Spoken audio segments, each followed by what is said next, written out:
তো আমি চলে এলাম ওইগুলো হুঁশিয়ারি সব থেকে, সেটা সবাই হুঁশিয়ারি থেকে। তো ইনশাল্লাহ 3,500-4,000 মাল কাটা হবে। তো দেখতেই পাচ্ছেন কীভাবে লেয়ার পাতা না হয়, দেখতে পাচ্ছেন কি বড় লেয়ার হচ্ছে।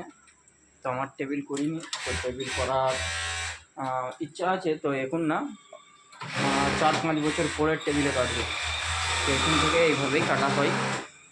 তো দেখুন সব লাইনেও মাল সেলাই হচ্ছে, ডেলি মাল বেরিয়ে যাচ্ছে। দেখুন এখানে কাটিং হয়ে পড়ে আছে মাল, লাইনে কিছু সেলাই হচ্ছে, এখানেও সব কাটা হচ্ছে, আরও সব থান ঢুকবে। সুরাট দিয়েও থান ঢুকছে, সুরাট দিয়ে থান ঢুকবে শনিবার দিন। শনিবারেও আপনাকে ভিডিও করে দেখাবো আপনাদের। দেখতেই পাচ্ছেন পুরো ম্যানুফ্যাকচারটা দেখলেই,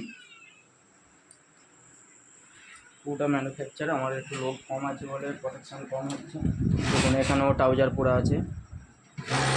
সেই দোকানে আর যাচ্ছি না, সেই দোকানটা তো সারাদিন ফাঁকাই পড়ে থাকে।